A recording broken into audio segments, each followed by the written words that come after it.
Ahí en el capítulo 2 de Hebreos, seguimos avanzando en el estudio de la Escritura.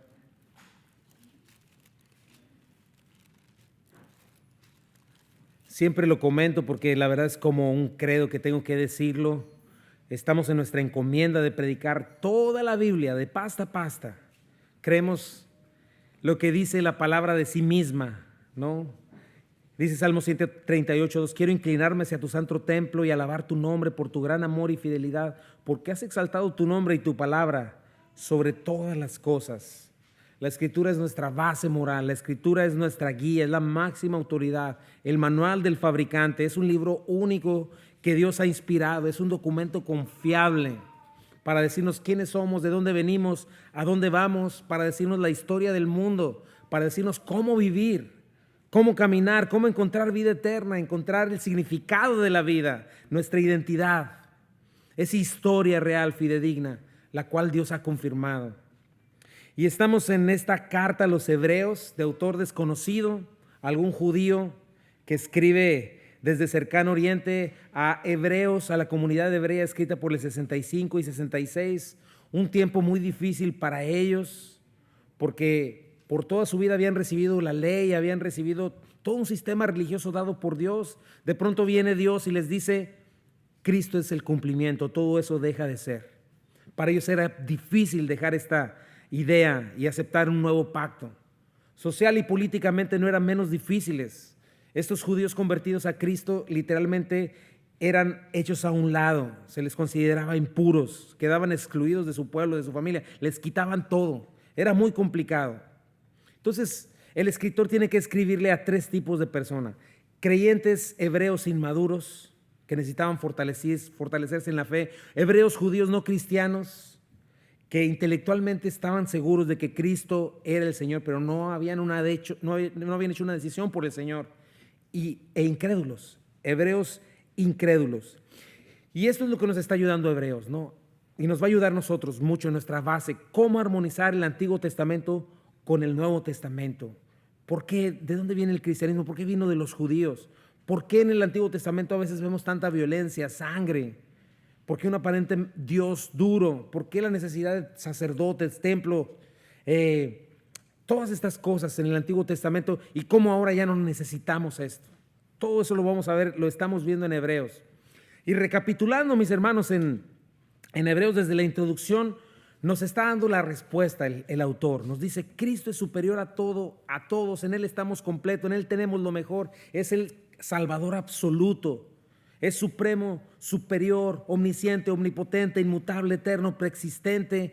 Su destino es ser un rey victorioso, eterno. Es el Hijo de Dios, el creador, el sustentador, el gobernador, el redentor, el que limpia el pecado, superior a cualquier cosa, a cualquier persona, mejor que los ángeles, mejor que cualquier ritual. Ofrece una mejor salvación, un mejor perdón, una mejor esperanza, una mejor ciudadanía, una mejor resurrección. Es el único camino. En Cristo estamos completos. Es lo que ha venido diciendo el autor. Y necesitamos responder a Él. Necesitamos responder con diligencia a lo que Él nos ha dado. Y hace 2 semanas pudimos ver como por una rendijita de la mente de Dios. Y nos mostró el plan glorioso para nosotros, que espero que también a ti y a mí me voló la mente. Vimos el glorioso futuro de nuestra redención. Cómo aún los ángeles, siendo lo que son, criaturas poderosas, sorprendentes, el plan que Dios tiene para nosotros, seres humanos, supera con creces ese plan. Cómo en un futuro Dios va a restaurar por completo, junto con la tierra, lo que se perdió en Edén. El dominio y el gobierno de la creación eterna va a ser regresado a la humanidad. Y me encanta esto, mi hermano. Hoy estaba viendo un artículo acerca de cosas que la gente cree, si hay después de la vida o antes de la vida. Todas estas cosas que la gente engañada no entiende y no quiere creer. Pero la realidad es que la palabra de Dios nos enseña: no somos producto de una evolución, no tenemos que estar imaginando qué va a pasar. La Biblia nos lo dice.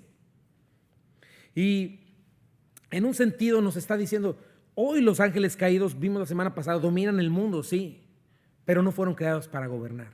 Usurparon el trono que Dios le había dado al hombre, y el hombre le cedió ese lugar cuando creyó la mentira. Le dio ese poder a Satanás. Vamos a ver eso hoy. Pero en Cristo Dios va a restaurar no solo nuestro cuerpo, sino nuestra posición delante de Él. Y el día de hoy nuestro enfoque será la segunda parte de esto: Cristo. Cristo, el Evangelio. Yo espero que, aunque escuches el Evangelio una y otra vez, nunca te sea aburrido, que en verdad entiendas que es lo más importante para ti, que vuelva a enternecer tu corazón y te vuelva a hacer dar pasos de obediencia, de amor, de fe hacia el Señor. Y nuestro enfoque va a estar en Él, quien hace posible esta realidad, esto maravilloso. Acuérdate esto: Dios le está recordando a los hebreos, el autor le está diciendo a los hebreos que efectivamente Dios se ha revelado a la humanidad de diferentes maneras, pero su revelación total y definitiva es Cristo.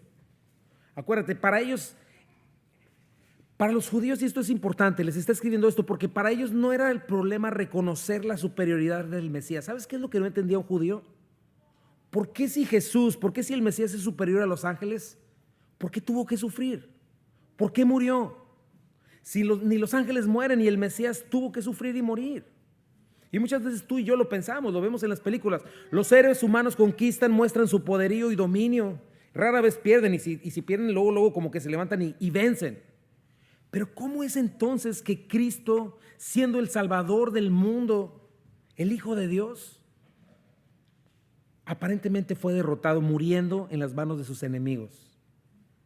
Entonces, ¿qué lo califica como el perfecto Salvador?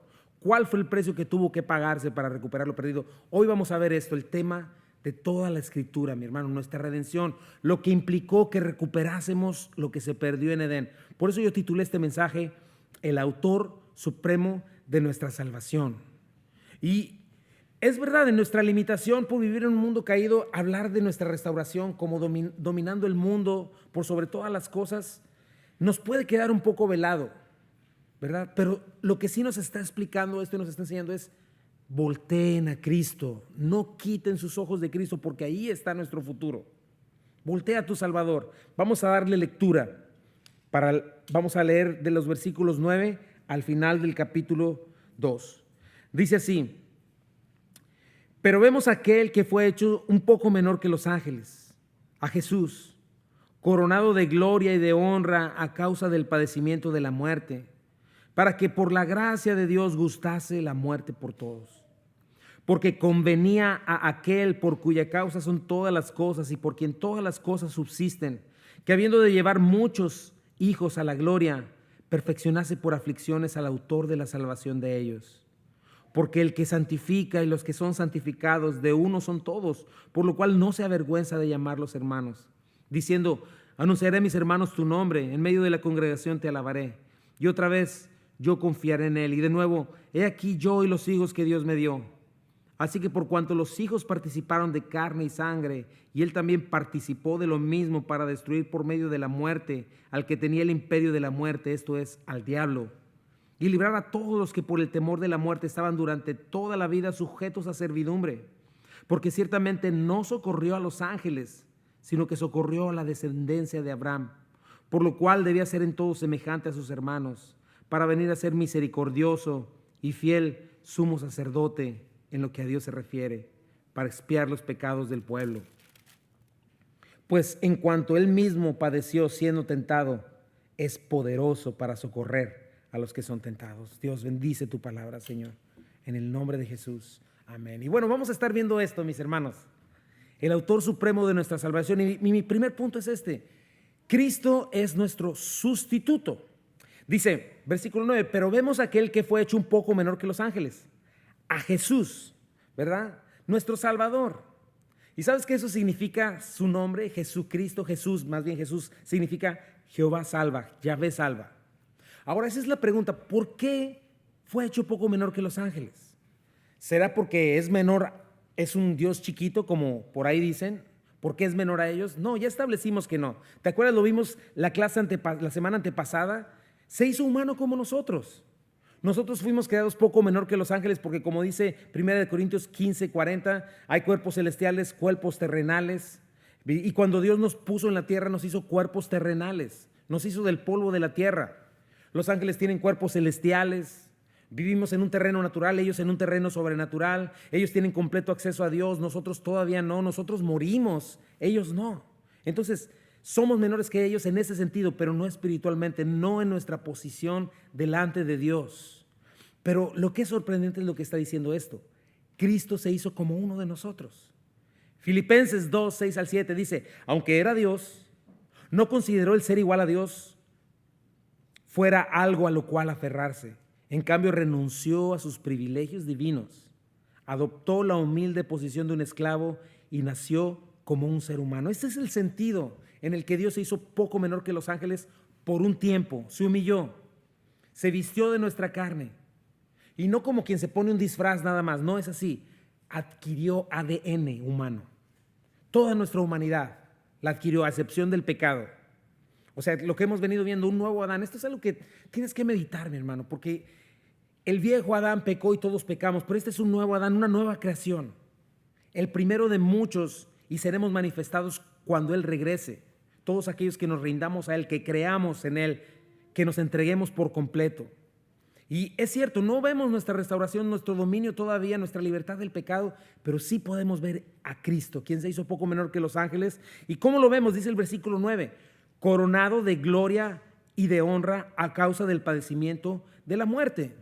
¿Qué implica que haya sido coronado? Bueno, que fue ya declarado vencedor. Como dice la Biblia, hoy está sentado a la derecha de Dios. Este último Adán, esta nueva creación, hoy en el cielo hay una nueva creación.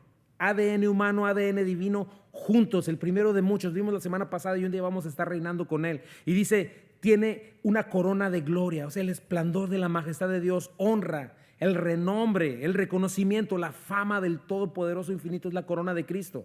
Ahora, ¿qué llevó a este Cristo a esta situación? ¿Qué lo llevó a ser exaltado de esa manera? Porque ellos están diciendo, bueno, ¿por qué tuvo que morir? Versículo 9 dice, el padecimiento de la muerte.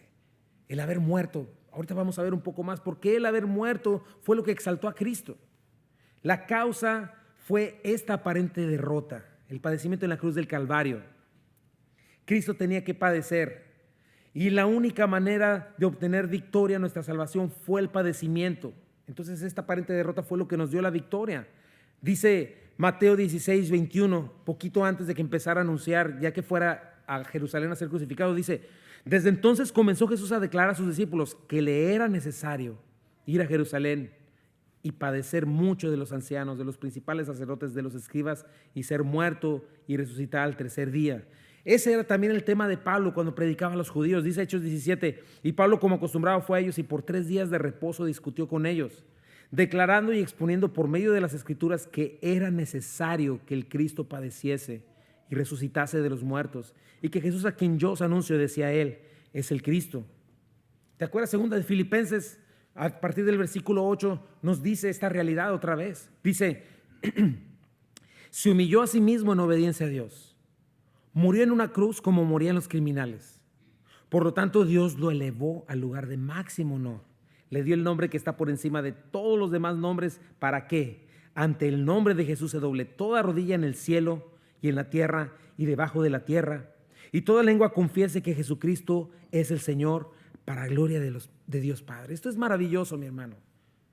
Checa cómo la exaltación de Cristo se dio en su humillación total, donde ya no había más abajo que ir. Cristo bajó a donde nadie más puede bajar, a donde ya no hay más a donde ir. Entonces piensa en eso. Si algún día te has sentido humillado, nunca olvides, Jesús se humilló a sí mismo, pero fue exaltado. Por eso el Señor mira de lejos al soberbio, pero da gracia al humilde. Y esto era algo inexplicable para los judíos y también para nosotros. Y pensamos, bueno, algunos, yo me acuerdo que ese era el pensamiento de muchos, ¿no? Pues fueron los judíos los que lo mataron. Si yo hubiera estado ahí, yo hubiera dicho, ay, pobrecito, no lo maten, ¿no? No es así, mi hermano. Es tan importante entender el evangelio. Por ejemplo, cuando ves esos cuadros de la crucifixión de Cristo, cuando ves las películas, tienes que ponerte en el papel correcto de la película. Te voy a decir algo, si entiendes el evangelio te vas a dar cuenta que tú no serías un abogado de Cristo. Tú estarías junto con toda la multitud gritando, crucifíquenle. Estaríamos igual, o si fuera su discípulo, estarías igual de confundido que ellos, que Pedro, que Juan, y lo habrías abandonado. Lo hubiéramos dejado solos como ellos lo dejaron solo. Por eso tenemos que entender, mi hermano, y recordar en todo momento por qué Cristo tuvo que padecer. Tienes que hacerte esa pregunta en todo tiempo. Porque su vida, muerte y resurrección fueron lo que le dieron este título supremo. que Cristo nació para morir, esos pequeños pies y manos que un día fueron traspasados por ti y por mí. Pero su humillación fue lo que lo exaltó. Y a nosotros, cuando nos humillamos, nos exaltará nuestro tiempo. Dice el versículo 9, para que por la gracia de Dios gustase la muerte por todos. Este versículo es precioso, esta parte del versículo. Podrías entenderlo así, de manera que, ya que Él fue exaltado y por haber padecido por nosotros, dice, por la gracia de Dios gustase. De manera que por la gracia de Dios gustó la muerte por todos. En primer lugar, lo que vemos aquí es que es por gracia.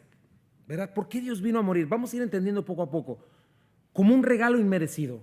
No solo inmerecido, sino inalcanzable. Dice en Romanos 5:8, mas Dios muestra su amor para con nosotros en que siendo aún pecadores, Cristo murió por nosotros. En otras palabras, murió por nosotros porque Dios es generoso y bueno, simplemente. Porque Dios ama restaurar, porque Dios ama perdonar, porque no ama la venganza. Dice en muchas partes en la Biblia, no quiere la muerte del impío, no quiere que nadie se pierda. Efesios 1 también nos habla mucho de eso, nos muestra nuestra riqueza espiritual, dice, fueron bendecidos con toda bendición espiritual en los lugares celestiales, y luego más abajo nos dice que lo hizo según su beneplácito, o sea, porque a Dios le gusta, porque quiso, y dice que es la parte de un plan que se propuso en sí mismo, según el designio de su voluntad. Y eso es algo que tienes que entender de la gracia, porque la gracia no la podemos ni merecer, ni la podemos alcanzar, es algo inalcanzable. Y es lo que nos dice primeramente, es algo donde no tuvimos nada que ver. Acuérdate, no es que Jesús haya dicho o que Dios haya dicho, bueno, pues es que ahí en Memphis, como por ahí por Memphis, hay algunos que valen la pena. Y el cielo no sería el mismo sin ellos, así es de que mejor ahí voy a la cruz. Eso no dijo Dios. Tampoco dijo, como piensa el humanismo, es que ¿cómo voy a dejar en condenación eterna a esta preciosa humanidad si tienen tanto potencial? No es así. Fue exclusivamente por la bondad de Dios. Si tú te fijas desde Adán y todos los milenios de la existencia de la humanidad, solo ha quedado comprobado una cosa, la capacidad humana para su maldad. Una tendencia rapidísima a la corrupción. Es más, mira, si Dios le diera a la humanidad 1 millón de años para ver si se automejora, ¿sabes qué es lo único que pasaría? Que en muy poquito tiempo encontraríamos los restos nada más de una humanidad desfigurada como monstruo, totalmente arrasada por su propia maldad, autoextinta.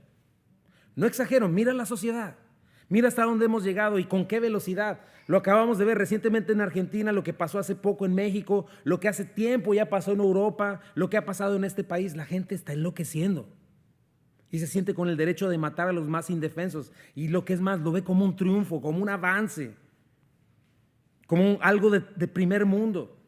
Y esas son cosas que vemos en la superficie. Pero checa, la pornografía ya es algo normal. Ya las estrellas porno salen en todos los programas. Antes era una vergüenza. Navega un poco en la web, te vas a dar cuenta que hay explotación, hay esclavitud, hay abuso, sadismo humano. Ya las cosas que eran blancas la gente las ve grises, hasta buenas. Entonces la humanidad está en problema, ya ha demostrado que nada puede hacer por sí misma. Por eso es este énfasis, tuvo que haber sido por gracia, por la voluntad de Dios. ¿Y qué hizo? Esto es lo que me fascina y lo que puedo ver, por lo cual necesitamos responder al Evangelio. ¿Sabes qué hizo Cristo? Gustó la muerte por todos. ¿Sabes qué significa esa palabra? Literalmente significa la saboreó. Por cada descendiente de Adán, cada ser humano que nació y que ha nacido y que nacerá mientras este mundo exista. Dice Romanos 3, 10 al 12, dice, como está escrito, no hay justo ni aun uno, no hay quien entienda, no hay quien busque a Dios, todos se desviaron, a una se hicieron inútiles, no hay quien haga lo bueno, no hay ni siquiera uno. Isaías 53, 6, todos nos descarriamos como ovejas, cada cual se apartó por su camino, mas Jehová cargó en él el pecado de todos nosotros. Y eso es lo que dice la palabra de Dios, nuestra autoridad máxima. Si hubiera sido diferente, Cristo no habría tenido que venir. Y lo digo porque por ahí se dice que hubo otra persona sin pecado, la Madre de Dios. No puede ser así. En primer lugar, es la Madre de Jesús. Y es lo que la Biblia enseña. Si en verdad entiendes el plan de redención, es ilógico pensar que hubo alguien más sin pecado. Solo hubo uno diferente, Cristo, porque era Dios, se convirtió en hombre, se encarnó y se insertó en la historia humana, pero fuera de él no existe nadie sin pecado. Eso contradice el plan de redención que está en la Biblia. Ahora, ¿por qué tuvo que morir? Desde el principio Dios le dijo a Adán, ¿te acuerdas? Génesis 2:17, mas del árbol de la ciencia del bien y del mal no comerás, porque el día que de él comieres ciertamente morirás. ¿Qué sucedió? El hombre no creyó y murió. Más adelante en Romanos dice y Efesios dice, cuando Adán pecó, el pecado entró en el mundo. El pecado de Adán introdujo la muerte, de modo que la muerte se extendió a todos, porque todos pecaron. Ahí está la muerte, sobre toda la humanidad. Romanos 6:23, porque la paga del pecado es muerte. Efesios 2:1, Él nos dio vida cuando estábamos muertos en nuestros delitos y pecados. Entonces el pecado, ¿qué hace, mi hermano? Trae muerte, inevitablemente y sin excepción. Y el ser humano no tiene recursos. Tú lo has visto. En los cementerios no se levanta nadie. Cuando a alguien se le es declarado muerto, está muerto. Y si tú has pecado, aunque sea una sola vez, lo cual es totalmente improbable, levante la mano el que haya pecado una sola vez. Si la levantaste, ya tienes 2 pecados. Pero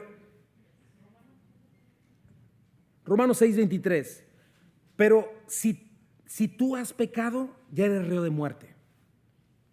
Por sí solos los seres humanos, sabes que no tenemos otra expectativa más que muerte, y nada podemos hacer por nosotros mismos. Pero entonces, ¿qué hace Dios? Dios da una solución. Dios trae un sustituto, se hace hombre como nosotros, que cumple el castigo que le toca al hombre en lugar del hombre. Entonces, de esta manera Dios entregó lo más valioso que tenía, a su Hijo amado. Por su propio lado, Cristo se entregó a sí mismo, deja su deidad, se entrega voluntariamente, se humilla, viene a la tierra, muere en nuestro lugar. Y sin esta realidad, mi hermano, la sustitución de Cristo por nosotros, sencillamente no habría evangelio, no habría buenas noticias. Acuérdate, la religión, la filosofía humana equivocadamente nos enseña que sí te puedes automejorar, que hasta si te portas bien y haces suficientes obras, te podría salvar. Pero te voy a decir algo, la Biblia, la palabra de Dios no da esa opción. Portarnos bien es un resultado, pero no es un medio para salvarnos. Y nos dice que Cristo no solo murió, vamos ahora sí a esa palabra, sino que gustó la muerte. Es importante esa palabra, geuomai, y significa, checa, comer, saborear, experimentar, participar de. Piensa en eso. Nosotros queremos pasar por dificultades rápido, ¿no? Cuando es rápido, córrele, tengo un curita pegado aquí a la herida, arráncamelo lo más rápido posible, ¿no? Me vas a poner inyección, no quiero ver la aguja y que sea rapidísimo, por favor. No nos gusta experimentar el dolor. Pues te voy a decir algo, no fue así en Cristo. Él tuvo que saborear la amargura del pecado, de la muerte. Y lo tuvo que hacer lentamente, con los ojos bien abiertos y con sus sentidos humanos hipersensibles a más del 100%. Jesucristo tuvo que saborearlo, tocarlo, tortura externa, agonía interna, la maldición del pecado. Jesús en la cruz sintió una agonía total. Imagínate todas las almas juntas en el infierno por toda la eternidad en un par de horas. Todo el castigo del pecado de todos los tiempos, de todo ser humano sobre él, las tuvo que experimentar con los ojos bien abiertos, sin ser culpable. Tienes que pensar eso, mi hermano, cuando pienses en el Evangelio, porque así de crudo es el infierno. Desesperación, dice Jesucristo, rechinar de dientes donde el gusano no muere y el fuego no se apaga. Por la eternidad, eso es el infierno. Bueno, Cristo recibió con ojos abiertos, con sentidos al 100%, en un par de horas, toda la condenación eterna de cada ser humano. Imagínate eso. Él saboreó lo tóxico de cada uno de tus pecados y de mis pecados. Gustó la muerte por todos. Ahora, ¿qué produjo esto? Deshizo la maldición que comenzó en Adán y Eva. Vamos a ver eso un poco más adelante también. Pero Dios dijo, si comes de este fruto morirás. Y se cumplió lo que Dios dijo. Pero Cristo con su muerte pagó esa deuda. Completó la ley, completó las demandas de la ley, rompió la ley, romper la ley, merece la muerte, la condenación total. Y Cristo recibió muerte eterna. La condenación cayó sobre él de una sola vez. El que no conoció pecado por nosotros lo hizo pecado, para que nosotros fuésemos justificados.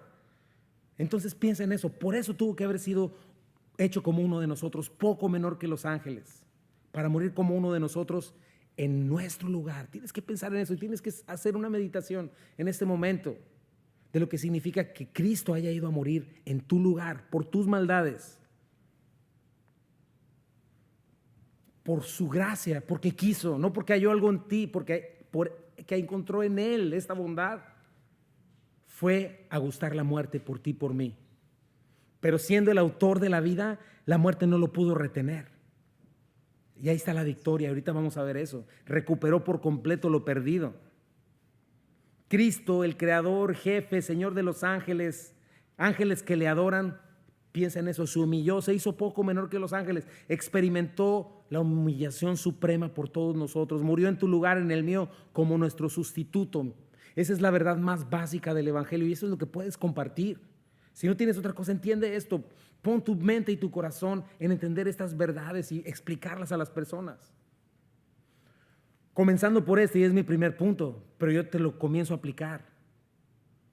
¿Cómo vamos a seguir viviendo en pecado? ¿Cómo vas a seguir cometiendo los mismos pecados que llevaron a Cristo a la cruz del Calvario? ¿Cómo podrías volver a crucificar a Cristo pecando voluntariamente? ¿Cómo le tendrías en menos sabiendo que sufrió tus pecados, tu lascivia, tu envidia, tu murmuración, tu orgullo, tu codicia, tus vicios? ¿Cómo podrías seguir haciéndolo? No puede ser. Ahora dice, por eso fue exaltado, coronado de gloria, exaltado a la derecha del Padre, donde reina y reinará para siempre. Tienes que ver a Cristo de esta manera en todo tiempo, como tu gran sustituto, y adorarle por esa sencilla razón. Vamos al segundo punto. Es nuestro sustituto. Número 2. A través de su padecimiento, Cristo se convirtió en el líder perfecto de los redimidos. Dice versículo 10. Porque convenía a aquel por cuya causa son todas las cosas y por quien todas las cosas subsisten. Permíteme, para decirte todo el versículo. Que habiendo de llevar a muchos hijos a la gloria, perfeccionase por aflicciones al autor de la salvación de ellos. Y vamos a ver la primera parte. Varios principios en este versículo. Primero, obviamente, ¿quién es la causa, el sustentador de todo lo que existe? Dios, el Padre, Cristo, el Hijo. Segundo, nos está diciendo, es conveniente. ¿Sabes qué significa esta palabra? Que era propio de Él que hubiera hecho esto, que es algo congruente, es algo coherente con quien es Él. Su carácter, su naturaleza, su sabiduría, su poder, su amor. Entonces, es lo primero que dice. Un Dios bueno y generoso es consecuente que Él haya entregado a su Hijo unigénito y que el Hijo unigénito haya dado su vida. Es consecuente con su sabiduría. ¿Por qué? Porque la cruz del Calvario fue la solución perfecta a nuestra condenación. Fue una obra maestra de un Dios sabio. Dice, cosas que ojo no vio, ni oído escuchó, ni han subido un corazón de hombre, ningún ángel, a ningún ser humano se le hubiera ocurrido lo que hizo Dios para resolver este problema. Es coherente con su santidad. ¿Por qué? Porque Dios mostró en la cruz que Él aborrece el pecado. Tienes que meter eso en tu mente, mi hermano. Dios aborrece el pecado. Es congruente con su poder, porque todo lo que te dije hace ratito, cómo Cristo pudo resistir en unas cuantas horas el peso de la condenación eterna de toda una humanidad. Es sensato con su amor, porque amó tanto al mundo que entregó lo más preciado para Él, su Hijo unigénito. Es coherente con su gracia, porque tomó nuestro lugar, fue generoso. Coherente con su justicia y misericordia. ¿Por qué, mi hermano? Porque la justicia de Dios demanda que el que peque debe morir. Cristo fue y murió por el pecado nuestro. Pero la naturaleza de Dios también, su misericordia, es misericordioso, es perdonador y demanda rescatar. Entonces, ¿cómo no violentar estas dos cosas? No castigar al pecador violentaría su justicia. No perdonarlo violentaría su misericordia. Entonces, Cristo es la solución.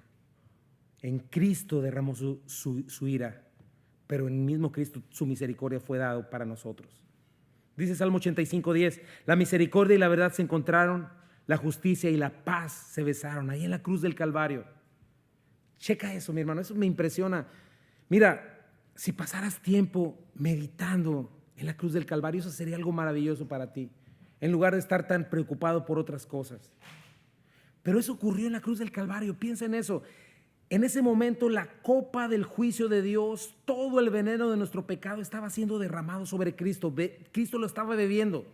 Imagínate eso. Estaba sucediendo en el mismo cruz del Calvario. El conflicto más terrible, más violento que puede existir, estaba ocurriendo en la cruz del Calvario. Dios el Eterno estaba derramando toda su furia sobre su Hijo unigénito. Pero en esa misma cruz, en ese mismo lugar, la ira más terrible que pudiera existir también estaba siendo acallada. El pecado más asqueroso estaba siendo lavado. Dios, que en todo tiempo, dice la Biblia, está airado con el pecador, porque la paga del pecado, muerte, en Cristo estaba siendo reconciliado. En esa misma cruz, la ira de Dios estaba siendo apaciguada. ¿Te cabe esto en la cabeza, mi hermano? Es increíble. Dice el versículo 10, que habiendo de llevar a muchos hijos a la gloria, perfeccionase por aflicciones al autor de la salvación de ellos. Ese es nuestro tercer principio, mi hermano. Cuando Cristo se humilló, se hizo hombre, sufrió, murió, se convirtió en un proveedor perfecto de la salvación. Y esta palabra autor es interesante, es la palabra aregos, que significa el dirigente, el príncipe, el pionero. En inglés se traduce como el captain, el capitán. Cristo es nuestro capitán. Y eso es algo interesante. Ahorita vas a ver por qué. Porque Él va delante de nosotros abriéndonos caminos, dándonos ejemplo. Cristo no está desde el cielo, en el trono sentado, tirando órdenes como Dios todopoderoso. No, Él vivió como uno de nosotros, con nuestras debilidades, con nuestras tentaciones. Venció sobre las tentaciones de cualquier ser humano. Se convirtió de esa manera en nuestro líder, en nuestro ejemplo, como un ser humano. Es un ser humano, es un modelo a seguir, es un modelo perfecto. ¿Quieres saber cómo debería vivir un hijo de Dios? Cristo es nuestro modelo. ¿Quieres saber cómo se vive en un mundo que aborrece a Dios y la verdad? Cristo es tu modelo, Él es nuestra meta. Por eso la Biblia habla mucho, estamos siendo transformados a su imagen. Y nosotros no podemos estar a gusto, como decía David, hasta que no veamos a Cristo conformado en nosotros. Dice en 1 de Pedro 2:21, pues para esto fuisteis llamados, porque también Cristo padeció por nosotros, checa, dejándonos ejemplo para que siga sus pisadas en el padecimiento. Ese es el ejemplo del Hijo de Dios, mi hermano.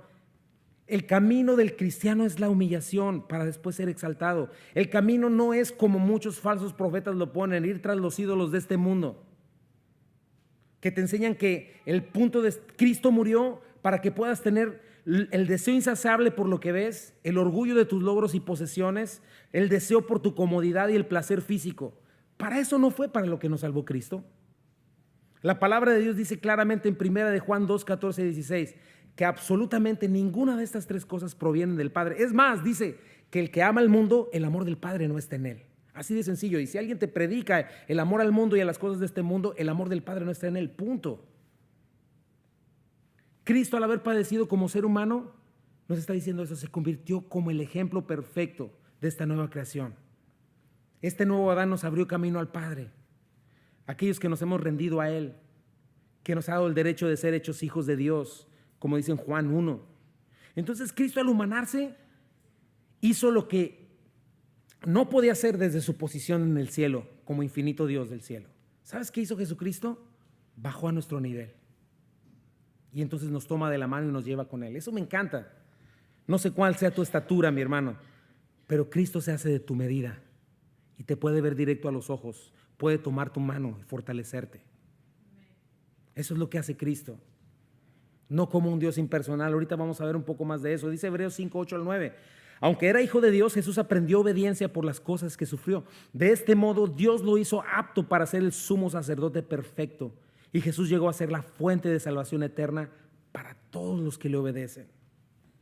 Cristo, mis hermanos, es el único ser humano, porque Cristo era 100% ser humano, que ha vencido a la muerte.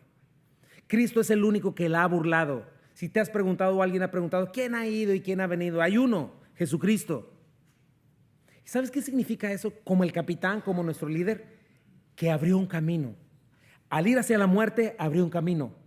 Pero al regresar de la muerte, también abrió un camino. Y todo lo que tenemos que hacer nosotros es poner nuestra mano en la suya. Y Él nos va a llevar de la muerte a la vida, hasta el cielo. Dice Juan 14, 19, porque yo vivo, vosotros también viviréis. Juan 11, 25 al 26 dice, le dijo Jesús, yo soy la resurrección y la vida. El que cree en mí, aunque esté muerto, vivirá, y todo aquel que vive y cree en mí, no morirá eternamente. caminando con Cristo, estando en Él, tenemos la victoria y podemos decir 1 Corintios 15, 54, 57. Entonces, cuando nuestros cuerpos mortales se hayan transformado en cuerpos que nunca morirán, se cumplirá la siguiente escritura: la muerte es devorada en victoria. Oh muerte, ¿dónde está tu victoria? Oh muerte, ¿dónde está tu aguijón? Pues el pecado es el aguijón que termina en la muerte y la ley le da al pecado su poder. Pero gracias a Dios, Él nos da la victoria sobre el pecado y la muerte por medio de nuestro Señor Jesucristo. Por eso esto te tiene que recordar algo, mi hermano. Pon tus ojos en Cristo en todo momento. Obviamente sí, tienes que buscar seguir a cristianos reales que manifiesten un carácter y una fe genuina, que estén caminando con el Señor y su verdad. Nunca lo olvides, no existen cristianos perfectos en ningún lugar, pero sí hay cristianos sinceros y honestos. A ellos tienes que seguir y aprender a perdonar. Pero nunca debes de quitar tus ojos de Cristo, porque por Él estás aquí. No estás aquí por mí, ni siquiera por Calvary y compañerismo cristiano, estás aquí por Cristo. Nunca olvides eso. Cristo es el único digno de ser alabado. Cristo nunca te va a fallar. Cristo siempre te fortalecerá y te ha provisto lo que necesitas para llevar una vida agradable a Dios. Es nuestro líder perfecto. Él es tu pastor y nada te faltará. No yo, no ningún hombre, solo Él. Punto número 3. Cristo, nuestro líder, es quien nos santifica. Dice el versículo 11. Porque el que santifica y los que son santificados de uno son todos, por lo cual no se avergüenza de llamarlos hermanos. Y esa es la primera parte: el que santifica y los que son santificados de uno son todos. ¿Qué se refiere? Bueno, en el Antiguo Testamento tú puedes leer cómo Dios les pedía a los israelitas en todo momento: santidad a Dios, santifíquense para Dios, conságrense a Él. De hecho, era uno de los propósitos de los sacrificios que vamos a estar viendo más adelante, pero en especial para los sacerdotes, que eran los mediadores entre los hombres y Dios. Ellos tenían que presentar ofrendas, sacrificios, tú lo puedes leer, comidas especiales, ritos, lavados especiales, vestimenta especial para santificarse y entonces ser dignos de traer tu ofrenda y tú presentarla a Dios, ¿verdad? ¿Y qué crees? Eran pecadores y ellos tenían que hacerlo por ellos y luego por ti, y muchas veces fallaban y no había una seguridad. Pero el autor nos está diciendo: en Cristo hoy es diferente. Ahora ya no es un rito, el sacrificio de un animal o un sacerdote pecador. Es Cristo mismo el que nos ha hecho santos de una vez por todas. Tienes que pensar en eso, mi hermano. A pesar de nuestras infidelidades, a pesar de que si somos honestos desde nuestra perspectiva y experiencia, se complica en decir Sanchuy, ¿no? Se complica. En pensamiento, en práctica, muchas veces la santidad está lejos de nosotros. Pero esa es la realidad que nos dice la palabra. En una posición, posicionalmente, al estar en Cristo, al haber nacido de nuevo, hemos sido justificados. Hemos sido vestidos con la justicia de Cristo. Por lo tanto, en posición, somos perfectamente santos. Somos de Dios. Nos hemos sido consagrados por Él, apartados por Él. Piénsalo de esta manera. Tus hijos no siempre se portan bien, ¿verdad? No siempre son leales y obedientes. Pero dime una cosa, ¿dejan de ser tus hijos? No. Pasa lo mismo en esto. La santidad en el cristiano es una posición delante de Dios, la cual necesitamos vivir de acuerdo a ella. Pero dice Hebreos 10, 12, 14, dice: en esta voluntad somos santificados mediante la ofrenda del cuerpo de Jesucristo hecha una vez para siempre. Y ciertamente todo sacerdote está día tras día ministrando y ofreciendo muchas veces los mismos sacrificios que nunca pueden quitar los pecados. Pero Cristo, habiendo ofrecido una vez para siempre un solo sacrificio por los pecados, se hace toda la diestra de Dios, porque con una sola ofrenda hizo perfectos para siempre a los santificados. Eso es algo maravilloso, mi hermano. Si estamos en un proceso de día a día, si caminamos con el Señor, si le permitimos a la palabra lavar nuestro entendimiento, transformarnos, si la ponemos por obra, vamos a poder vernos cada día más, ser más parecidos a Cristo. Y sí, no somos todavía lo que seremos cuando seamos librados de este cuerpo pecaminoso y salgamos de este mundo y de esta naturaleza caída. Pero te puedo decir algo. ¿Cuántos están en Cristo hoy? Bueno, pues la Biblia dice que hoy Dios te ve tan puro y justo como ve a Cristo. Es gracia de Dios. Eso es impresionante, mi hermano. Dice 2 Corintios 5:21, al que no cometió pecado alguno, por nosotros lo trató como pecador para que en él recibiésemos la justicia de Dios. Entonces, en Cristo inmolado, Dios ve su justicia satisfecha. Nos ve a nosotros vestidos de la justicia de Cristo. Nos ve justos como Cristo es justo, puros, sin pecado. Y te voy a decir algo, no es una exageración, tiene que ser así. Porque en Dios, dice la Biblia, no existe una migaja, una pizca microscópica de injusticia o maldad. ¿Sabes qué enseña la Biblia? Que la justicia de Dios brilla con la potencia de 1000 universos. O sea, ¿cuánto te tendrías que acercar al sol para quedar achicharrado? Bueno, imagínate la justicia, la bondad de Dios, la santidad de Dios brillando. Nada impuro puede sobrevivir delante de ella. La única manera de estar delante de Dios y no ser fulminados porque somos malos es que fuésemos perfectamente santos y puros como Él es santo. ¿Y sabes qué es lo más maravilloso? Que en Cristo lo somos. Esto es impresionante.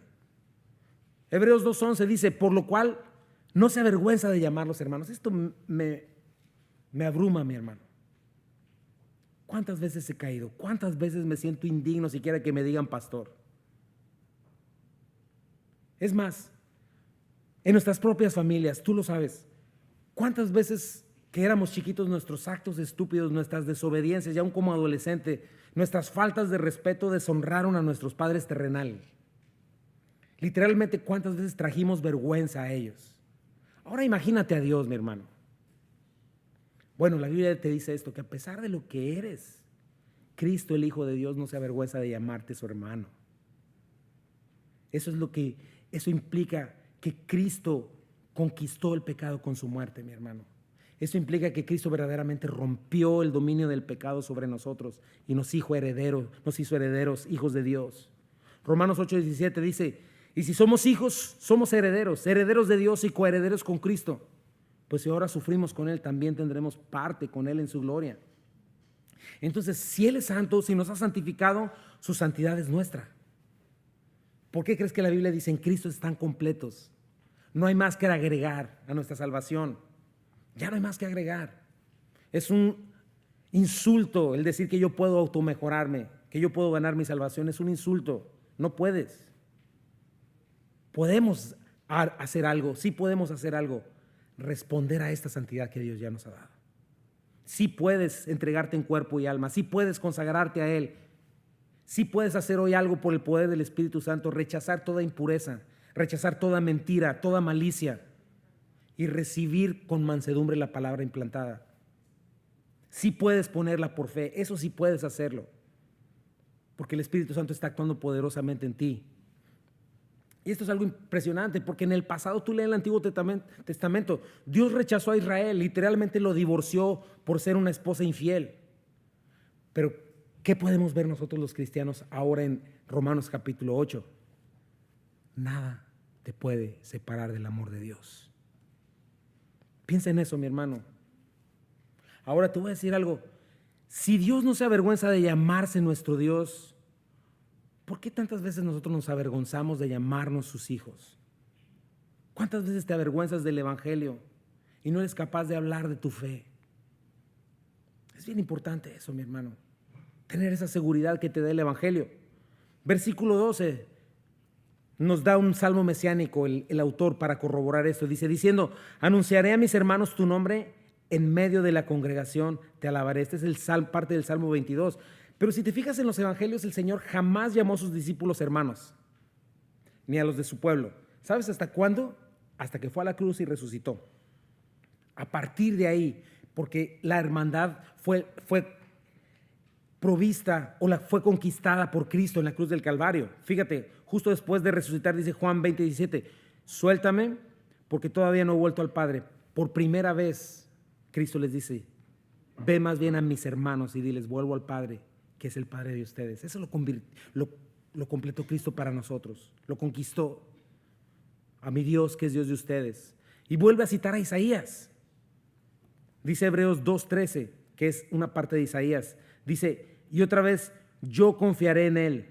Y de nuevo, he aquí, yo y los hijos que Dios me dio. O sea, Cristo mismo, nuestra humanidad, agradó al Padre con su fe. Bueno, ahora nosotros también lo hacemos. Somos hermanos por la justicia y la fe que compartimos con Cristo por el Padre. ¿Por qué crees que somos llamados a caminar por fe, a vivir por fe, a vivir en sujeción, en dependencia de Dios? Son esas dos cosas que tenemos la justicia de Cristo y caminamos por fe, como Cristo lo hizo, confiando en su Padre Celestial.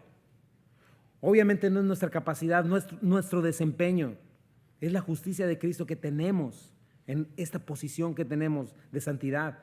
Y ahí es donde somos hermanos con Cristo, hijos de Dios. Entonces tendríamos que vivir como tales. Es otra aplicación para ti y para mí. No podemos vivir como si Dios no existiera. Nuestra vida no podría estar sin mostrar una diferencia entre un incrédulo y un creyente.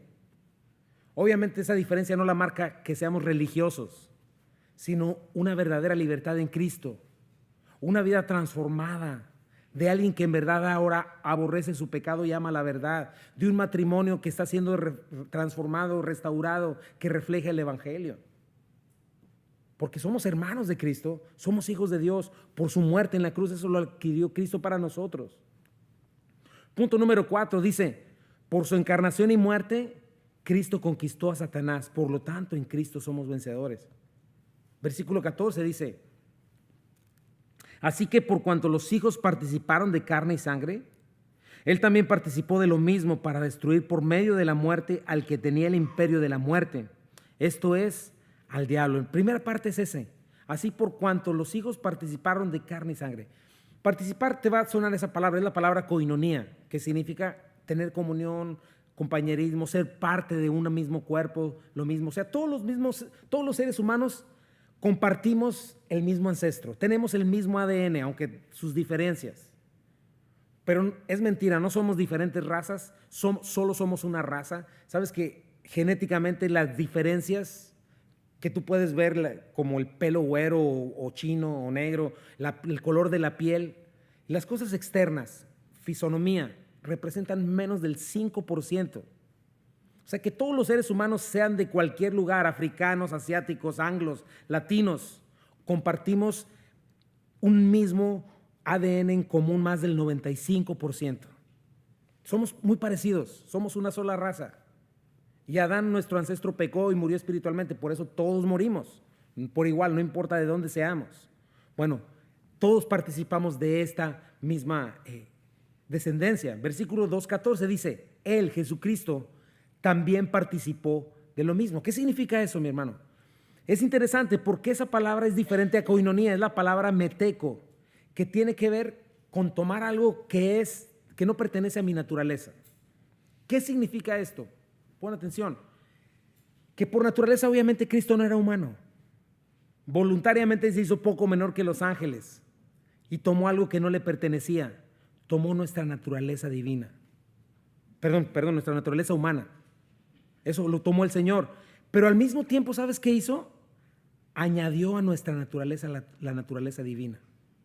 Entonces, por un lado, pudo morir en nuestro lugar como uno de nosotros. Y al mismo tiempo, al hacerse como uno de nosotros sin dejar de ser Dios, hizo posible que nosotros pudiéramos tomar la naturaleza divina. Eso es increíble. Segunda de Pedro 1:4 dice, y debido a su gloria y excelencia, nos ha dado grandes y preciosas promesas. Estas promesas hacen posible que ustedes participen de la naturaleza divina y escapen de la corrupción del mundo causada por los deseos humanos. Ahora checa para qué lo hizo. Versículo 14c. Para destruir por medio de la muerte al que tenía el imperio de la muerte, esto es, al diablo. ¿Qué significa esto? Primeramente debes entender algo, mi hermano. El pecado en sí mismo le da poder a Satanás para esclavizar a la humanidad. Es un poder que nosotros le dimos. Pero ¿sabes cuál es el poder principal de Satanás? ¿Sabes cuál es su arma suprema sobre nosotros, los seres humanos, o sobre el ser humano? La muerte. Ese es su máximo poder. Muerte física, muerte espiritual y eterna. Y Satanás sabía, cuando llegó a engañar a Adán y a Eva, sabía la verdad, sabía que si ellos desobedecían morirían. Y que si pecaban, entonces Dios iba a exigir que murieran. Destrucción eterna, destitución de la gloria de Dios. Y así sucedió. No tenemos algo más cierto hoy que es la muerte, ¿sí o no? ¿Sí o no? ¿Verdad que sí? Entonces, el deseo de Satanás, ¿cuál es, mi hermano? Que todo ser humano llegue engañado hasta el día de su muerte. Porque Satanás sabe que cuando alguien muere, esa persona junto con esa persona muere la oportunidad de salvación. Después de la muerte sin Cristo el hombre ya no puede escapar. No existe purgatorio, no existe ninguna de esas cosas. La Biblia no habla de eso. La única oportunidad que tiene el ser humano de escapar de la muerte es hoy. Mientras vive, mientras respira, mientras está en este cuerpo y carne, de carne, cuando cree en el Evangelio. Y Satanás sabe eso. Por eso mantiene al hombre engañado, al hombre incrédulo. No permite, dice la palabra, que la luz del Evangelio le resplandezca. Siempre está listo para robar la semilla. Todo lo que te estoy diciendo ahorita, que ya ni te acuerdes nada en unos segundos. Eso lo hace Satanás. Cuando tú predicas el Evangelio allá afuera, a la gente que no conoce a Dios, viene, trabaja para quitarle, robar esa semilla. Hay filosofía engañosa, confusión, artimañas, maquinaciones. El mundo está engañado. Hoy en día, ¿cuánta gente ya está en el infierno porque prefirió la mentira en lugar de la verdad? Entonces, la única forma de destruir a Satanás era quitándole esta arma. Y Cristo fue lo que hizo cuando experimentó la muerte como uno de nosotros. Cuando Él resucitó, conquistó la muerte. En ese momento, su resurrección arrebató a Satanás el poder de la muerte. Por eso es tan importante la resurrección de Cristo. Piensa en dos armas, por ejemplo, un arco y flecha o una resortera, ¿no? Ok, puede ser muy bueno tirando la resortera, pero si alguien te lleva con un AK-18, no sé si exista eso, pero con una pistola, pues, inutiliza por completo la otra arma. Entonces, la muerte era el arma de Satanás y es un arma muy poderosa. ¿Por qué? Porque nadie la puede vencer. Nadie la podía vencer, ningún ser humano. Pero en la resurrección de Cristo, Dios obtuvo un arma más poderosa que la muerte. ¿Y sabes qué fue eso? La vida eterna. Destruyó la muerte. Satanás sí tenía un imperio, dominaba a través de la muerte, pero cuando Cristo resucitó, venció a la muerte, abolió el poder de Satanás y destruyó su imperio, le quitó el dominio. Por eso la resurrección de Cristo nos otorga vida cuando creemos. Y tienes que entender esto, porque sabes una cosa, a veces estamos muy preocupados por esta vida, pero esta vida no lo es todo, mi hermano. No hay mal que dure 100 años ni quien los aguante. Dice la Biblia, el problema viene después. ¿Sabes que la Biblia habla de una segunda muerte? Dice Daniel 12:2, y del polvo de la tierra se levantarán las multitudes de los que duermen, algunos de ellos para vivir por siempre, pero otros para quedar en la vergüenza y en la confusión perpetuas. ¿Cuándo va a suceder eso? En el juicio del gran trono blanco, el cual sucederá al final de los tiempos, después de la gran tribulación. Ahí ese juicio está destinado para juzgar a los que murieron sin creer en Cristo, que les pasó esto que acabo de decir. Apocalipsis 20, 11 y 12 dice, y vi un gran trono blanco y el que estaba sentado en él, delante del cual huyeron la tierra y el cielo, y ningún lugar se encontró para ellos. Y vi a los muertos, grandes y pequeños, de pie ante Dios. Y los libros fueron abiertos, ¿verdad? Los que no creyeron en Cristo van a resucitar, pero no para vida eterna. Dice, y otro libro fue abierto, el cual es el libro de la vida. Y fueron juzgados los muertos por las cosas que estaban escritas en los libros según sus obras.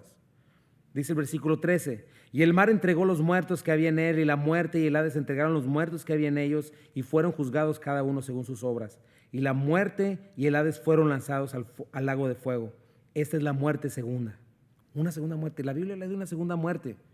Y el que no se halló inscrito en el libro de la vida fue lanzado al lago de fuego. Esto es lo que hizo Cristo. Venció esa segunda muerte. Apocalipsis 11 dice, el que tenga oídos que oiga lo que el Espíritu dice a las iglesias. El que venciere, ¿qué dice ahí? Puedes leer conmigo en voz alta. 1, 2, 3. Ok. No sufrirá daño de la segunda muerte. Si estás en el libro de la vida, si has oído el testimonio del Espíritu Santo y no lo has acallado, si has creído, si te has rendido a Él, puedes confiar en que la muerte ha sido vencida por Cristo. La muerte es inevitable, mi hermano. Y sí te debería preocupar, pero más debe preocuparte la segunda muerte. Ya te dije, aquí no hay mal que dure 100 años. Y los creyentes sabemos que para nosotros la muerte es el principio, no es el fin. No vas a dejar de existir nada más. No es muerte eterna, sino que vas a vivir. Por el contrario, si mueres en Cristo, no es que vas a ser aniquilado, no, es muerte eterna, tormento por los siglos de los siglos. ¿No quieres eso? Dios no quiere eso. Dios está rogando hoy al mundo En todas las generaciones ha rogado, arrepiéntanse, crean, los amo, entregué a mi Hijo unigénito por ustedes. Entonces, ya que es muerte eterna o vida eterna, tienes que estar seguro de no sufrir la muerte segunda. Y si estás en Cristo, así va a ser. Dice el versículo 15, y librar a todos los que por el temor a la muerte estaban durante toda la vida sujetos a servidumbre. Por eso decimos que en Cristo hay libertad, mi hermano. Porque no hay cosa que aterrorice más al ser humano que la muerte. Los científicos ya no hayan qué hacer para cómo alargar la vida, ¿no? Encontrar la fuente de la vida eterna. Para la humanidad no existe día más triste ni desesperanzado para un incrédulo que la muerte. Porque el temor a la muerte esclaviza, roba la paz, roba la esperanza, corta por completo el sueño y el anhelo temporal. Tú lo has visto cuando hay estos desafortunadas balaceras y estas cosas. La gente está destruida por dentro. Por eso para algunos la simple palabra cáncer es como escuchar la peor pesadilla. Pero cuando estamos en Cristo, cuando en verdad entendemos la salvación que hemos obtenido en Él, quedamos libres de esa atadura. Y de pronto comenzamos a anhelar un lugar que no conocemos. Y hasta podemos decir como Pablo, ¿no? Porque para mí el vivir Cristo, el morir es ganancia. Ahora bien, si seguir viviendo en este mundo representa para mí un trabajo fructífero, ¿qué escogeré? No lo sé, decía Pablo. Me siento presionado por dos posibilidades. Deseo partir y estar con Cristo. ¿Qué significa eso? Morir. Que es muchísimo mejor. Pero por el bien de ustedes es preferible que yo permanezca en este mundo. Entonces tienes que entender eso, mi hermano. Cuando un cristiano camina con su Señor, cuando crece en conocerle, en sus promesas, en entender quién es Él, en verdad llega el momento que llega a perder el miedo a la muerte. No sé cómo andes en este asunto, pero debes de saber que no es el fin, no es lo más terrible que te puedes pasar. Es más, la Biblia lo habla como la liberación del cristiano para estar en la presencia de Dios, porque tenemos puesta nuestra confianza en quien conquistó la muerte. ¿Quién es Él? Jesucristo. Segunda de Corintios 5, 6 al 8 dice, así que siempre vivimos en plena confianza. ¿Cómo es esa confianza? Plena. Aunque sabemos que mientras vivamos en este cuerpo no estamos en el hogar celestial con el Señor, pues vivimos por lo que creemos y no por lo que vemos. Sí estamos plenamente confiados y preferiríamos estar fuera de este cuerpo terrenal porque entonces estaríamos en el hogar celestial con el Señor. A veces así piensan, mi hermano, a veces así. No me quiero morir, qué terrible estar frente al Salvador, gozo eterno por la eternidad, no más dolor, no más llanto. No, no me mates, Dios. Nada que ver. Imagínate, si Cristo no se hubiera hecho por un poco tiempo menor que los ángeles, nunca había logrado esto. Y es algo maravilloso, mis hermanos, que podemos tener como creyentes, que no puede pasar desapercibido. Tenemos que entender esto. ¿Por qué crees que hablo tanto de transformación, de fe genuina, de cristianos genuinos? Porque no podemos hablar de un poder y de un privilegio de esta magnitud y llevar una vida miserable.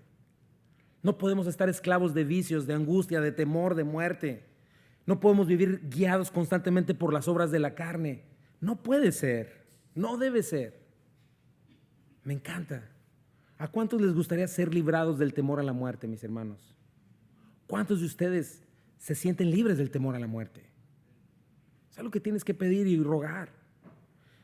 Último punto para terminar. Por lo tanto, Cristo nos entiende a perfección y nos puede fortalecer en nuestra débil humanidad. Dice el versículo 16, porque ciertamente no socorrió a los ángeles. Piensa en eso, mi hermano, porque es Dios diciéndote, es Dios hablando a tu corazón y a tu mente, sino que socorrió a la descendencia de Abraham. ¿Sabes que la tercera parte de los ángeles creados por Dios cayeron junto con Satanás de su dignidad? De hecho, cuando tú lees, ¿sabías que el lago de fuego fue hecho para ellos? No para los seres humanos, fue creado para ellos. Sin embargo, ellos cayeron y no tienen ninguna esperanza. Tienes que saber algo. Cristo no vino a redimir ángeles. Cristo vino a redimirte a ti. Cristo vino a redimir hombres. Todo su bien, su misericordia, su gracia fue manifestada para socorrer a la descendencia de Abraham, al padre de la fe, a los judíos, a quien Él amó por su pura y soberana voluntad, pero a todos aquellos que hemos creído, los hijos de Abraham por la fe. Y nos da una razón más, y esta es la última parte y me encantó. Por lo cual debía ser en todo semejante a sus hermanos, para venir a ser misericordioso y fiel sumo sacerdote en lo que a Dios se refiere, para expiar los pecados del pueblo, pues en cuanto Él mismo padeció siendo tentado, es poderoso para socorrer a los que son tentados. Esto es increíble, mi hermano. Esta es una razón más por la cual Cristo se hizo semejante a nosotros. Por si fuera poco todo lo que ya te dije. No nada más nuestro sustituto, no nada más reconciliarnos, hacernos aptos para la presencia de Dios, destruir la muerte y hacernos libres del temor a la muerte, ayudar a los redimidos, sino también, ¿sabes para qué? Para entendernos, para identificarse con nosotros. Piensa en eso de parte de Dios, mi hermano, porque cuando estás en una religión, cuando el mundo piensa en un Dios ajeno, lejano, no entiende a Dios como esto. Dios no es un Dios todopoderoso, eterno e indiferente. No es así. Tienes que pensar, porque todo el tiempo nosotros estamos viviendo situaciones difíciles. Bueno, Él, Cristo, en su cuerpo humano experimentó lo que nosotros experimentamos a diario. Y Él lo hizo en una intensidad en la que ningún ser humano podría aguantar. Es más, te voy a decir algo, nosotros nunca vamos a conocer el grado total de lo que es una tentación resistible, porque somos tan chafas y débiles que sucumbimos a la primera. Luego llegamos a nuestro límite, aunque nuestro límite está allá, pero Cristo no fue así. Siendo ser humano, sintió lo que nosotros podríamos sentir, experimentar, pero mucho más. Y nunca pecó, siempre salió victorioso de cada prueba. Cristo, para que veas, sí sentía que se moría de hambre, no como nosotros que acabamos de tener un desayunote y a las 3, ay, me muero de hambre, nada que ver. No, Cristo sí supo lo que era tener hambre de verdad. Cristo supo lo que era tener sed, cansancio. Cristo tuvo que aprender desde chiquito, desarrollarse, tuvo que amar a sus enemigos. Si tú lo ves, velo, es un ser humano, se sorprendió, se alegró, se enojó, se indignó, sintió pena, estuvo atormentado, estuvo abrumado por el futuro, tuvo que vivir por fe, sudó gotas de sangre, tuvo que leer las escrituras, tuvo que orar, toda una noche oraba, ayunaba todo un día completo y oraba toda una noche. Cristo fue un ser humano como nosotros. Cristo sintió el dolor de la pérdida. Cristo sintió la humillación como nosotros la sentimos y más fuerte. Cristo sintió el dolor de la enfermedad y la muerte de otra persona. ¿Y sabes por qué hizo eso? Para ser un misericordioso y fiel sumo sacerdote. Para ser un fiel mediador entre nosotros y Dios. No un Dios, Jesucristo no es un Dios indiferente. Piensa, yo me puse a pensar en los sacerdotes de aquellos tiempos, mi hermano. No sé si a ti te tocó, ¿no? En la religión que yo profesaba antes, ¿no? Pero, y en aquellos tiempos, piensa en los sacerdotes. Imagínate, llegaba un judío con sus sacrificios, su animal, y se encuentra con el sacerdote, llega dolido en su corazón, Señor, pues pequé, aquí está mi animalito, y ahí está el sacerdote, amargado, de mal humor porque tuvo un mal día, o ya cansado porque lleva como 50 sacrificios en su turno. Entonces tú llegas así y el sacerdote, ay, bueno, pásale, no, ya no venga mañana. Es más, tú puedes venir a mí y pedirme que ore por ti, pero piensa, a lo mejor yo acabo de chocar, acabo de tener un mal momento con mi esposa, quizá murió un familiar cercano conmigo, quizá estoy enfermo, entonces aunque quiera no te puedo dar la atención que mereces o no me voy a poder concentrar. Pero ¿sabes qué? Con Cristo no es así, porque Él entiende la perfección y sabe a la perfección lo que nos duele y dónde nos duele. Conoce perfectamente nuestras debilidades, conoce perfectamente dónde somos tentados. Él conoce nuestros límites. ¿Y sabes qué es lo más impresionante, mi hermano? Que no se harta de nosotros. No nos juzga, no nos desecha, nos comprende. Está lleno de misericordia y gracia. Y cada vez que te acercas a Él te recibe y te vuelve a abrazar. Y te vuelve a consolar y te vuelve a bendecir como si fuera la primera vez. Cuando digas, es que Chuy, tú no me puedes entender por lo que estoy pasando, muy probablemente, pero no Jesucristo. Porque donde quiera que hayas sido tú, aunque creas que hayas tocado el límite de la paciencia, el límite del dolor o de la angustia o de la pérdida, nunca olvides algo, que sea lo que sea, Cristo ya estuvo ahí y Él sí entiende. Cuando estés delante de la prueba sí puedes orar, Señor, tú ya viviste esto, Señor. No estás lejano a mí, estás aquí conmigo. Puedes socorrerme, Señor. Me recuerda lo que dice el Salmo 103. Dice, Como el Padre se compadece de los hijos, se compadece Jehová de los que le temen, porque Él conoce nuestra condición, se acuerda que somos polvo. Por eso no le creas a Satanás, mi hermano. Dios no es un Dios indiferente, no es un Dios poco paciente, cansado, amargado de que todos los días llegas con la misma falta. No, es un Dios comprensivo, en quien puedes y a quien debes acudir. Porque dice Hebreos 4:16, acerquémonos pues confiadamente al trono de la gracia para alcanzar misericordia y hallar gracia, pero el oportuno socorro. ¿Qué significa esto, mi hermano? Que si tú vienes, por eso yo siempre oro por los domingos, por las oportunidades que estamos juntos, por las veces que oro con mi esposa, con mi familia, contigo. Si vienes al trono de la gracia arrepentido, si vienes a la comunión de la iglesia en verdad derrotado, en verdad el punto de no tener recursos y depender única y exclusivamente de Dios, te voy a decir algo, jamás vas a encontrar un reproche de su parte. Escúchame bien, Dios jamás te va a recibir diciéndote, otra vez tú, y esta es la última y que no se repita para la otra. Y es más, la próxima vez que vengo te dejo esperando afuera una hora, es más, ¿qué digo? Una hora, un mes, un año para que se te quite. Ese no es Dios, mi hermano, ese no es Cristo. Por eso yo como predicador, tú como servidor, tienes que cuidar de no mostrar como Moisés en su momento orgulloso una actitud equivocada de quién es Dios. Dios no es así. Dios es paciente y misericordioso con los que son tentados.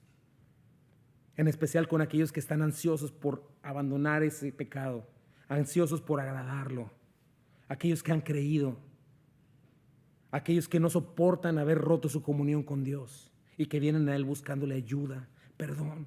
¿Sabes que Dios está lleno de amor y misericordia y es poderoso para socorrerte? Por eso la palabra dice 1 Corintios 10:13, no les ha sobrevenido ninguna tentación que no sea humana. Fiel es Dios, fiel, piensa en esa palabra, fiel es Dios. Compasivo y misericordioso, que no te dejará ser tentado más de lo que puedas resistir, sino que dará también juntamente con la tentación la salida para que puedas soportar. Quizá hayas caído, no sé. Pero si tú vienes verdaderamente arrepentido, ¿qué dice 1 Juan 1:9? Si confiesas tu pecado, si vienes al trono de la gracia, Él no te va a hallar amargado. Él no va a estar amargado. Él no va a estar harto de ti. Dice que Él es fiel y justo para perdonar tus pecados y limpiarte de toda maldad. Porque Cristo ya expió nuestros pecados. ¿Qué significa eso, mi hermano? Ya nos reconcilió, ya borró nuestra culpa, ya logró el perdón total, ya apaciguó la ira de Dios, ya quitó el juicio que nos era contrario, ya venció a Satanás, ya nos limpió, ya nos libertó. Todo eso es del pasado. Y todo eso lo tenemos en Cristo, quien nos amó. Ese es nuestro Cristo, ese es nuestro Dios a quien podemos ir, mi hermano. No puedes desperdiciar oportunidades de venir al Señor. No puedes estarlo ignorando diariamente. En Dios tenemos todas estas cosas. No nada más salvación, sino compasión, paciencia. Eso debería volar tu mente, mi hermano. Él es el autor de nuestra salvación. Él nos ha santificado. Es el autor supremo de nuestra salvación. Él se compadece de nosotros. Él nos ama como jamás podremos entender ni imaginar. Y sabes que su amor no se sostiene en ti, o sea que no te preocupes. Ya sabe que eres chafa, ya sabe que soy chafa y no te va a dejar de amar.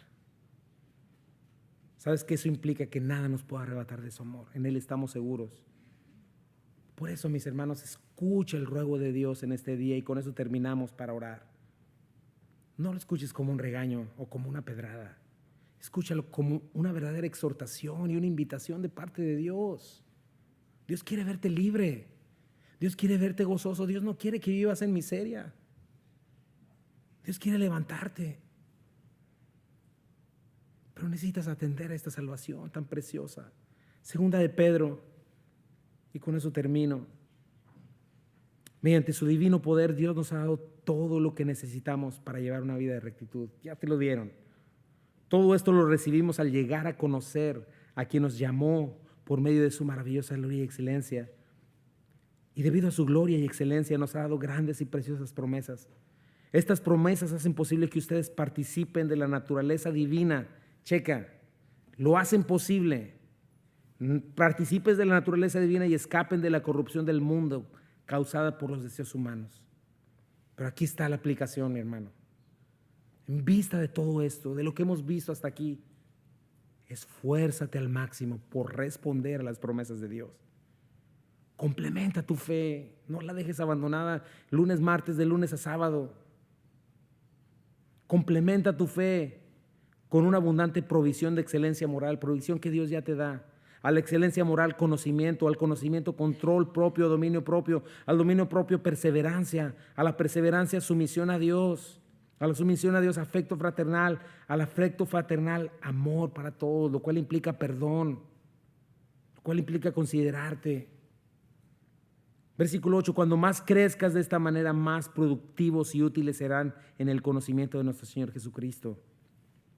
Pero los que no llegan a desarrollarse de esta forma son cortos de vista o ciegos. Espero que no haya muchos miopes y ciegos espiritualmente acá. Y no solamente olvidadizos, dice, olvidan que fueron limpiados de sus pecados pasados, olvidan esta salvación de la que acabo de hablar. Así que, amados hermanos, esfuércense por comprobar si realmente forman parte de los que Dios ha llamado y elegido. Hagan estas cosas. ¿Y qué dice ahí?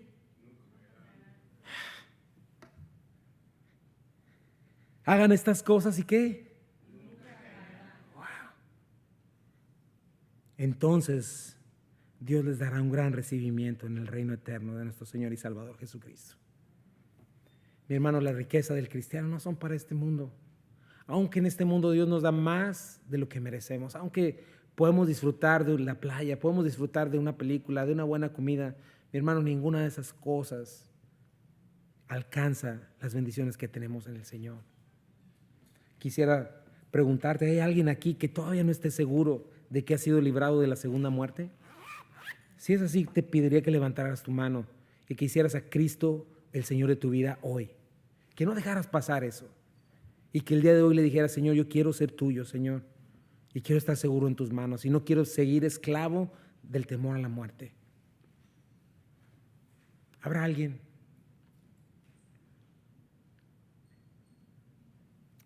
Aquí está mi hermano. Dios te bendiga. ¿Alguien más? Quiero orar por ti. Y tú también ora al Señor desde tu corazón y dile, Señor Jesucristo, en este día yo reconozco, Señor, que nada puedo hacer por mí, Señor. Mis fuerzas, mi capacidad, mi desempeño no me alcanza. Dios, pero yo hoy acabo de escuchar que tú ya lo hiciste todo por mí. Y en este día, Dios, yo quiero abrirte la puerta de mi corazón, entregarte mi vida. Señor, quisieras llevarte este temor, quisieras llevarte esta desesperanza. Dios, el mundo grita sus mentiras, pero el mundo está en confusión, está perdido. Yo no quiero estar como el mundo, Dios. Cristo Jesús, creo que moriste por mí. Cristo Jesús, creo que resucitaste con poder. Y yo quiero tomarte la mano, Señor, para que el día que me toque, Señor, de tu mano yo vaya a ese sepulcro y de ese sepulcro de tu mano vaya al cielo, Señor. Dame la vida eterna, porque la vida eterna es más poderosa que la muerte del pecado y tú ya la conquistaste por mí. Señor, te entrego mi vida. Y el resto de nosotros, no sé quién esté dispuesto a responder al Señor. Pues si es así, ponte de pie, mi hermano, y vamos a hacer un cantito y nos despedimos.